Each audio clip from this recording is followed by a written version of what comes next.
from Amazon Prime. It is Adnan Virk from A Taxi. What's going on, Adnan?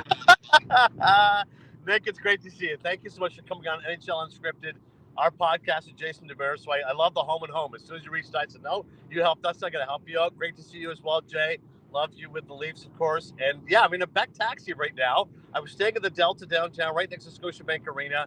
My mom said, can you take a later flight when you go back to New Jersey? I said, no problem, Mom. So I'm in a Beck taxi on my way to Maple, Ontario, home of Andy Petrillo as well.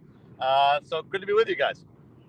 I love it. I love it. Working never stops, Adnan. I appreciate that. Hey, well, you were obviously there working pretty hard, but you saw the Maple Leafs game last night, and I'm sure you've seen a few this season. What's your overall take on this year's formation of the Toronto Maple Leafs?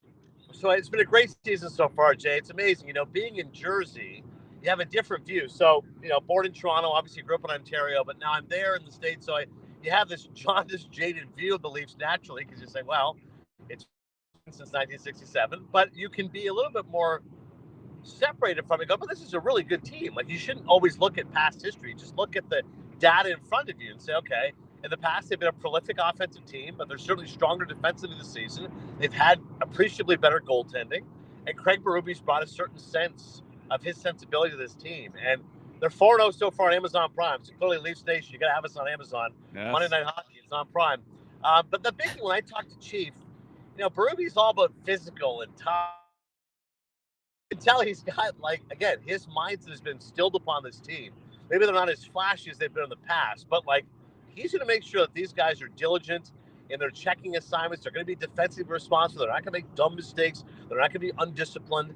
I think Tanev's been a great story. I think he's really impacted their defense clearly when I watch them. And again, their goaltending. Woll played 25 games now with that performance last night. Ties career high. How much more can he do? Obviously, Stoley's been out. You know, the way the NHL is now, as you know, Jay, it's a two-goalie system anyway. So not, you know, Grant Fuhr's not playing 70 games anyways. But last night's game was interesting because they've really taken it to the Lightning now. Like, they have, that's a division rival who certainly has given them issues in the past. But Toronto's got their number now, and Matthews right out of the gate scores. Amazing to think 8 goals in 9 games. He's coming back from his upper body injury. He's missed 15 games, and Leafs are still first in the Atlantic, a top 5 team in hockey. And, you know, the one story Thomas Hickey and I were talking about was Willie Nylander. One of the quietest 28 goals in hockey. He's second in the NHL. Yeah. And Jody Sean and I were talking about the fact that they had that 3-game losing streak. And he was like, you know, it's only a 3-game losing streak. And we all know in Toronto that causes much consternation. But I kind of liked his approach. Like, hey, it's only 3 games, bud. Like, it's a long season. We'll figure this out. And the fact that he's tied for second in goals. Also, Thomas made a point to me. He said, you know, this game featured 2 of the great passers in the game, Kucherov and Marner. And Marner's, you know, 50 assists. Kucherov's got 600 assists in just over 700 games. Both those guys showed up last night. Marner had a couple more assists. Kucherov assisted the Lightning. So a lot of star power last night. Obviously a great result for Leaf Nation. And Mike Myers in attendance. How do we not get him on Amazon Prime? Mike Myers was loving it. Yeah, baby. Well, that's exactly why I want you on today, to get your review of The Love Guru. So I got a great story for you, Nick. Years ago when I was working at the Score, I had a voiceover agent who was great, Richard Menich, GM talent. I was once the voice of Quiznos for about a year. This is like 2004. Sadly, no more Quiznos, I don't think, in Toronto. I don't think in America. I saw it in Denver Airport. I was astounded. My voice was simply this: Quiznos, a cut above. Great taste at low prices. It's the easiest paycheck of my life. But anyways, the agent gets me an audition for The Love Guru. He was looking for a sportscaster job. I said, great. I went in there. I do the audition. It wasn't obviously with Mike, as whatever. You know, I didn't get the job. But I do get an invite to see the movie. I get to interview Mike Myers for a few minutes. And I start out with that, rather than like buttering him up and go, hey, Mike, I auditioned for this movie. And quite frankly, I saw it. Would have been better with me. And he starts laughing. He plays along with it. I was like, you know, Timberlake is the goalie. Jacques Lecoq Grande. It's fine. Jessica Alba, love her. But honestly, how am I not the sportscaster? Mike, I'm a Toronto sportscaster. How did I get the role? So he starts laughing. He goes, oh, okay, what do we have here? A guy from the Bitter Barn. Well. He starts doing his shtick. The movie is not very good. Let's be honest. Honestly, it kind of derailed Mike Myers' career, because after Austin Powers, you guys know, Hollywood gives you a blank check. If you make a bunch of money for them, Austin Powers 1, 2, gold member, all right, whatever you want. Hey, I really love the Toronto Maple Leafs. Okay, I want to go where they won the Cup. Whatever you want, Mike. And then the movie tanks to go, you can't make a movie again with whatever you want. Like, you just fill out the roles. It's not a great film, Nick, but I love Mike Myers. It seemed like it was his passion project that he was finally able to go ahead with, and Tough to do a hockey movie. I would admit it kind of missed the mark, but it's fun to see around there and see in the Leafs room. And Jessica Alba's no slouch either. But your new project here, having hockey on Prime. I was telling Nick while we were on the air, I can't find anyone that doesn't like it, that doesn't think it's done very well, that doesn't think it looks good, it sounds good. Everything you guys do seems to hit the mark, and I imagine that's very difficult. What's your experience so far on the Prime broadcast? Well, that's so kind of you, Jay. I appreciate it so much. I'd warned these guys that, listen, when you knew the boy on the block, one of two things happened. The one of them goes, oh my God, I love this Amazon.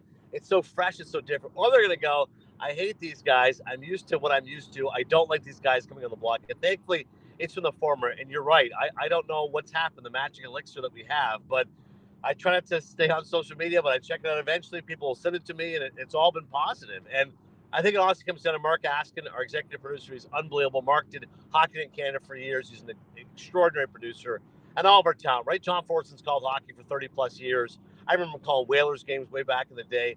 Jody Shelley, Thomas Hickey, I know from NHL Network, we're friends. Blake Bolton's been a breath of fresh air with me on the desk. Andy Petrillo and I were friends from Leafs TV 15 years ago, which is where I knew Mark Askin as well. So everyone's a pro, everyone's into it, and we're just telling stories, man. It's just good hockey, and it's been so much fun going to all these Canadian cities. Even as a proud Canadian, born in Toronto, grew up in Kingston, I'd never been to Winnipeg before, so I got to go to Portage in Maine and see the Dale Hawerchuk statue, and I appreciate the Winnipeg Jets. I'm not looking forward to Winnipeg February 24th. That might be a little tough. Winnipeg in February. Had never been to Edmonton before. Rogers Place is a gorgeous arena with the Panthers-Oilers rematch, which is one of the games of the year, as you guys know. It was an unbelievable hockey game, Stanley Cup rematch, freewheeling hockey, felt like 1980s again. So I just honestly, I'm so appreciative that people are watching it and appreciative of you to say those kind words. It's been good so far. We'll keep it rolling.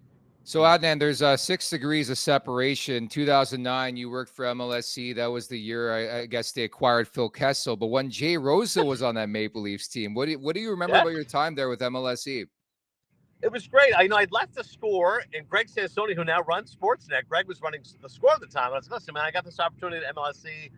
They liked my Raptor stuff, and I could also do some Leafs, and I could also do some Gold TV. And Greg was really good about it. He was great. Aaron LaFontaine is who recruited me, who's a great guy. Chris Head was the boss at MLSC.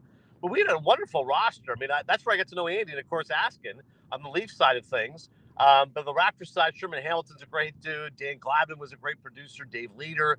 It was all good fun. Brian Burke was the GM, and I remember talking to Burke a bunch because he's a big reader, and my dad's a big Civil War guy. So, whenever you meet somebody, you try to connect on something. So Burke, as we all know, is a pretty gruff guy. He's got the tie, like I have my scarf right now.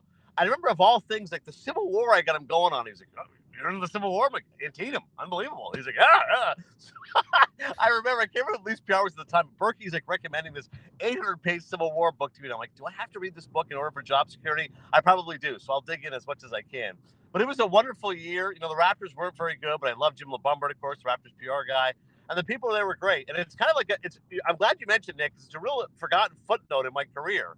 I'm sure people are focused on my life. They go, okay, he started at TSN behind the scenes. He went to the Score, then he went to ESPN. I go, oh, there's an MLSE in there. There's a 1 year here. I get to work for Legal Network, and I have really fond memories of being there. It was a lot of fun.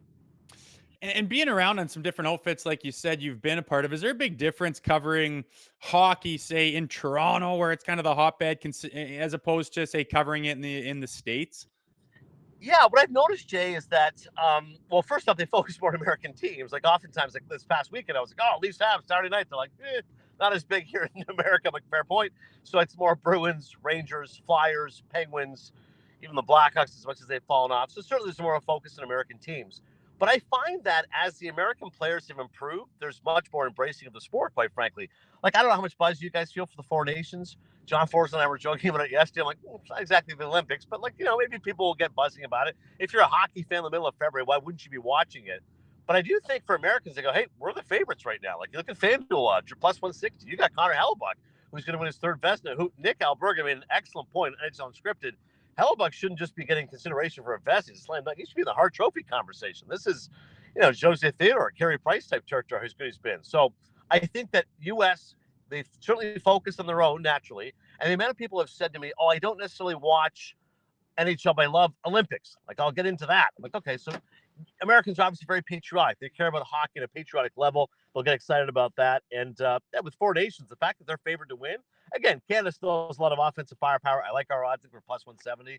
but it's been fun being able to experience hockey both in Canada and America. Adnan, it's been amazing catching up with you. Excellent job on the broadcast last night, and we'll talk soon. And before even you go, do you want to tee up NHL Unscripted? What's coming up with you and Jason Damaris?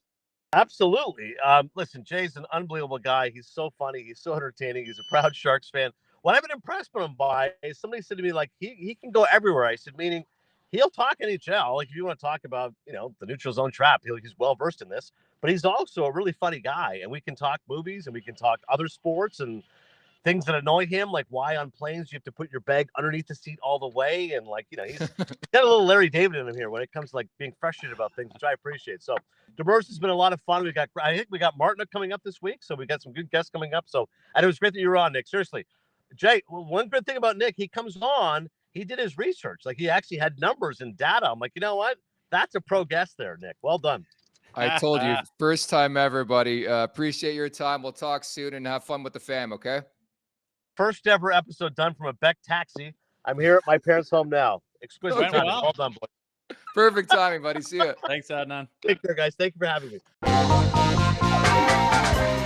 Make sure to check out more of our content right here on the Leafs Nation YouTube page. We got long form interviews, we got clips, we got epic rants by Jay Rosa. We simply have it all. And don't forget, you can find out much more at theleafsnation.com. Thanks so much for watching.